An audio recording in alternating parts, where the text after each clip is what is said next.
Hallo miteinander! Heute gibt es einen ganz besonderen Anlass für dieses Video, denn vor kurzem konnten wir den 10.000. Abonnenten auf diesem Kanal begrüßen. Ich will die Gelegenheit nutzen, um mich bei euch für das Interesse zu bedanken. Und es ist eine Gelegenheit für einen kleinen Rückblick auf die Anfänge und darauf, was sich in den letzten mittlerweile 3,5 Jahren getan hat. Und weil es hin und wieder auch mal Fragen dazu gibt, mit welcher Technik ich hier arbeite, will ich heute mal zeigen, wie in der Regel so ein Video entsteht, also so eine Art kleines Making-of.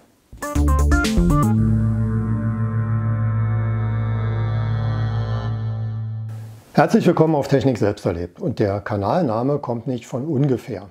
Die schon eine Weile dabei sind oder die Kanalbeschreibung gelesen haben, wissen, dass eine Buchreihe aus meiner Jugend Pate gestanden hat. Die gehörten damals zu meinen Lieblingsbüchern. Sie waren eine Mischung aus Theorie und Anleitung zu praktischen Experimenten und sollten naturwissenschaftliches Interesse wecken. Genau das ist auch das Thema dieses Kanals. Deshalb sind praktische Versuche auch fester Bestandteil vieler Videos. Entstanden ist der Kanal als so eine Art Lockdown-Langeweile-Projekt. Es war Zeit, die schon existierende Homepage über die Grundlagen der Elektrotechnik, Elektronik auszubauen. Eine neue Videokamera war auch mal wieder fällig und so entstand die Idee, das Ganze mit ein paar Videos aufzupeppen. Denn heute sehen sich viele eher Videos an, als Bücher oder Internetartikel zu lesen. YouTube sollte als Datenspeicher dienen. Ich hatte wirklich noch keinen Plan, wo das hinführen sollte. Eigentlich hatte ich erstmal nur die Idee für die ersten 4 Videos. Und im ersten Video ging es um ein Projekt Just for Fun. Ich wollte einfach mal was bauen aus einer verrückten Zusammenstellung uralter Bauelemente. Daraus wurde dann ein kleiner Transistorverstärker mit einem Sammelsurium aus Germanium-Transistoren. Und irgendwie war es naheliegend, dann noch einen Schritt zurückzugehen und einen Röhrenverstärker zu bauen. Allerdings hatte ich dafür nicht mehr alles, was dafür nötig ist, in der Bastelkiste und musste einige Teile erst besorgen, was heute gar nicht mehr so einfach ist. Es zeigte sich, dass es doch noch einige Röhrenfans gibt, denn das Video führte lange Zeit die Hitparade an. Und eine Sache, die unbedingt auch am Anfang stehen musste, ist das Thema Sicherheit. Leider gibt es auch immer wieder Anleitungen, die für unachtsame Laien böse ausgehen können. Dass es mal über 100 Videos werden würden, war damals noch nicht abzusehen. Aber nachdem es die ersten positiven Reaktionen gab, bekam ich Lust weiterzumachen und so entstanden etliche Videoserien zu Grundlagen und Schaltungstechnik. Wer hier selbst keine Videos einstellt, hat vielleicht keine Vorstellung von dem Aufwand, den so ein Video macht. Deshalb will ich hier mal einen kleinen Einblick geben. Den größten Teil der Zeit beansprucht das, was die meisten in dem Video erst einmal gar nicht sehen, nämlich die Vorbereitung. Wenn das Thema klar ist, beginnt eine umfassende Recherche. Elektronik ist nicht mein täglich Brot, sondern ein Hobby, was ich auch mal längere Zeit vernachlässigt hatte. Und die Schule ist auch schon etwas länger her. Also muss ich mich auch erst wieder durch meine Bibliothek lesen. Ich kann nichts erklären, was ich nicht selbst zu 100% verstanden habe.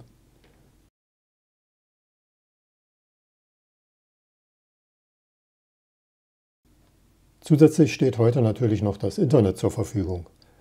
Allerdings muss man da mit den Informationen etwas vorsichtig sein und die Spreu vom Weizen trennen. Und falls ihr euch das schon mal gefragt habt, gibt es zu den Videos ein Skript? Ja, ich schreibe mir immer vorher auf, was ich sagen will, und das hat gute Gründe. Auch wenn ich das dann nicht unbedingt 1:1 ablese. Es hilft mir bei der Entscheidung, was in das Video kommt und was nicht. Eventuell stellt sich dabei heraus, ob das Thema in mehrere Teile aufgeteilt werden sollte. Und mir ist nicht nur wichtig, was ich sage, sondern vor allem auch, wie ich es sage. Die genaue Formulierung einer Erklärung kann den Unterschied ausmachen zwischen Verstehen und Nicht-Verstehen. Deshalb lege ich darauf großen Wert, auch wenn ich da nicht perfekt bin. Parallel dazu entsteht ein Drehbuch, allerdings nicht in schriftlicher Form, sondern in meinem Kopf. Bei jedem Satz habe ich eine Vorstellung davon, was in dem Video zu sehen sein soll.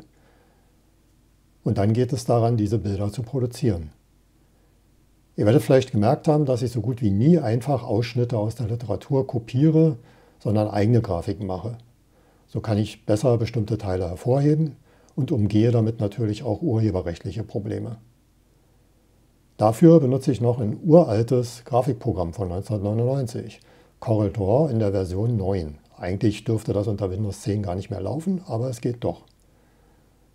Ich habe mich schon nach Alternativen umgesehen. Da wäre zum Beispiel aus dem Open-Source-Bereich Inkscape Es funktioniert allerdings etwas anders, wodurch ich damit noch wesentlich länger brauche. Es hätte aber den Vorteil, dass es Vektorgrafiken erzeugt, die sich beliebig skalieren lassen. Die lassen sich also zoomen, ohne pixelig zu werden. Ich gehöre ja nicht zu denen, die alles geklaut haben wollen. Deshalb hatte ich auch schon über eine aktuelle Kaufsoftware nachgedacht. Leider fallen da alle Produkte von Adobe bei mir durch, weil es die nur noch im Abonnement gibt. Für private Anwendungen stimmt da das Preis-Leistungs-Verhältnis überhaupt nicht.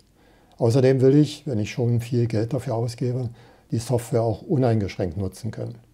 Eine Abo-Version ist offline nur bedingt nutzbar und wenn man das Abo kündigt, ist man viel Geld losgeworden, hat aber nichts mehr. Für meine alte Corel-Version bekomme ich zwar keine Updates, aber ich kann sie immer noch nutzen, auch ohne Internet. Ihr könnt mir ja mal eure Meinung zu diesem Abo-Konzept sagen. Auch Corel steigt jetzt mit Abos ein, bietet aber noch eine Einzelversion an, allerdings zu einem Preis, der für mich im Moment keinen Sinn macht. Wenn wir uns im Bereich eines Jahresabos bewegen würden, könnte ich nochmal drüber nachdenken. Vielleicht gibt es ja mal ein Sonderangebot. Bei der Videoschnittsoftware kommt das regelmäßig vor. Für die eine oder andere Animation gibt es das kostenlose OpenToonz. Den Aufwand mache ich mir aber selten, weil ich auch kein großer Künstler bin, was das Zeichnen angeht.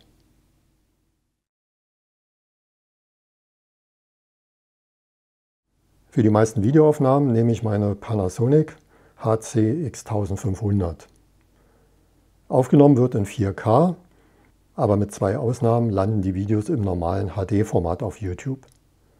Bei den Inhalten macht mehr keinen Sinn und würde nur die Dateigröße und die Uploadzeiten vergrößern. Für die Bildschirmaufnahmen am PC verwende ich das sicher vielen bekannte OBS Studio. Mein Videoschnittprogramm bringt zwar auch eine Capture-Software mit, OBS Studio läuft aber meiner Meinung nach am flüssigsten. Ein ziemlich kritisches Thema ist der Ton zu den Videos. Da habe ich schon einiges ausprobiert. Das in die Kamera eingebaute Mikrofon kommt dafür definitiv nicht in Frage. Angefangen habe ich mit einem ganz einfachen Ansteckmikrofon. Das hat an der Kamera ganz gut funktioniert, war aber für den PC nicht geeignet. Das kann man leider ganz deutlich hören im Video, das dunkle digitale Zeitalter. Durch das Kabel konnte ich mich nicht allzu weit vor die Kamera stellen und es kommt schon mal vor, dass man auf das Kabel tritt und dann zieht. Ein Kabelbruch hat dann dem Mikro ein schnelles Ende gesetzt. Ich habe es dann ersetzt durch ein Funkmikrofon-Set. Der Hauptgrund, warum ich mich für dieses Modell entschieden hatte, war, dass ich nicht begeistert bin von Geräten mit fest eingebautem Akku. Hier kann ich ganz normale Batterien einsetzen. Das gefällt mir auch an meiner alten Canon A620 Digitalkamera, die immer noch ganz gute Bilder macht. Leider haben die Batterien bei dem Gerät nicht lange gehalten, sodass ich viele Aufnahmen wiederholen musste, weil Sender oder Empfänger mittendrin ausgefallen sind. Die Tonqualität war eher mittelmäßig. Das gleiche trifft zu auf das USB-Mikrofon, das ich mir für die PC-Aufnahmen besorgt hatte. Deshalb habe ich beide dann doch ersetzt durch das Rode Wireless 2 Go. Unter YouTubern ist das sehr verbreitet. In diesem kleinen Kästchen befindet sich der Sender, der Akku und ein Speicher, der parallel alles aufzeichnet. So hat man immer ein Backup, wenn mal die Verbindung abreißt. Weil mich dieser Klotz am Kragen irgendwie stören würde, habe ich mir dazu noch ein passendes Ansteckmikrofon besorgt und den Sender kann ich dann in die Hosentasche stecken. Auch dieses Set hat zwei Sender und für den Fall, dass ich mal ein Interview machen möchte, habe ich diesen Stick, in den ich den Sender einbauen kann. Und so ein Reporter-Mikrofon bekomme. Mittlerweile benutze ich das auch für die Aufnahmen ohne Kamera. Für die Audiobearbeitung habe ich auch noch eine ganz alte Version von SoundForge, welches mal zu einer Soundkarte mitgeliefert wurde. Das Video, was derzeit die meisten Klicks, die meisten Likes und die meisten positiven Kommentare hat, war damals mein erster Versuch, mit einem Greenscreen zu arbeiten. Dazu hatte ich mir so ein 3x3 Meter großes grünes Tuch besorgt. Bei den ersten Videos habe ich das Tuch noch zusammengelegt vor einen Kleiderschrank gehängt. Da musste ich aufpassen, dass ich mit den Armen nicht zu weit aushole, weil sie mir sonst amputiert werden. Heute hängt das in voller Breite an der Gardinenstange vorm Fenster.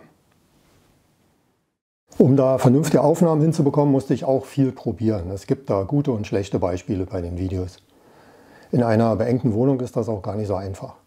Es ist ein Zusammenspiel von Abstand zur Kamera und dem Greenscreen, Kleidung und Beleuchtung. Darum musste ich auch hier aufrüsten mit dem Pixel P45. Über die Fernbedienung lassen sich Helligkeit und Lichtfarbe variieren.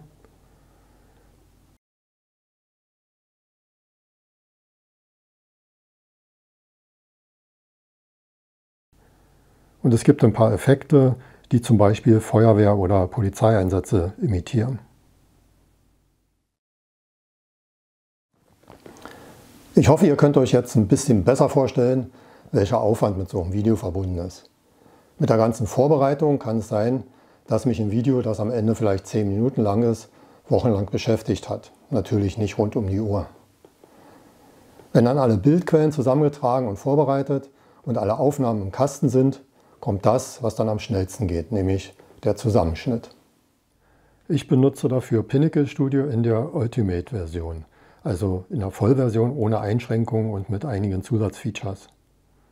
Jetzt kann man sich darüber streiten, ob es bessere Schnittsoftware gibt. Für mich ist die beste Software die, mit der ich am effektivsten arbeiten kann, weil ich mich damit auskenne. Und Pinnacle benutze ich schon seit der Version 9. Ein Vorteil ist auch, dass es möglich ist, auch für ganz alte Versionen ein Update zu bekommen. Nach 9 kam bei mir die Version 14 und als ich mit YouTube angefangen habe, bekam ich ein Update auf Version 23 und mittlerweile sind wir bei 26.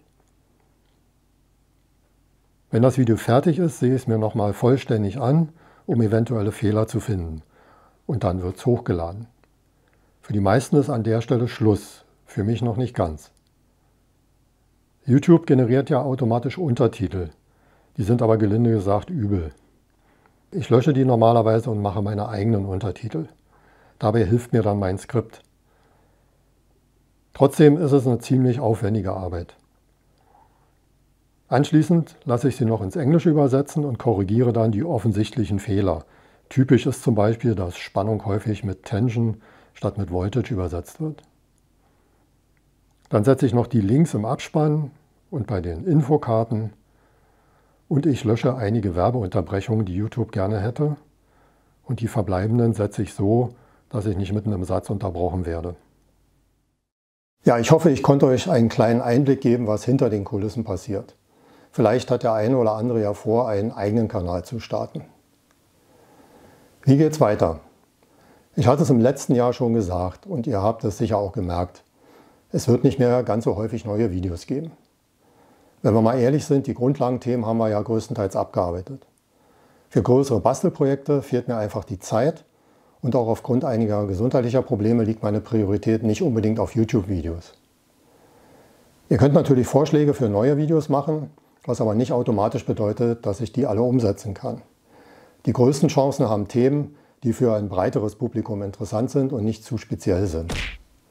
Ich hoffe, dass ihr trotzdem den Kanal treu bleibt und ihn vielleicht auch weiterempfehlt. Ich verabschiede mich bis zum nächsten Mal.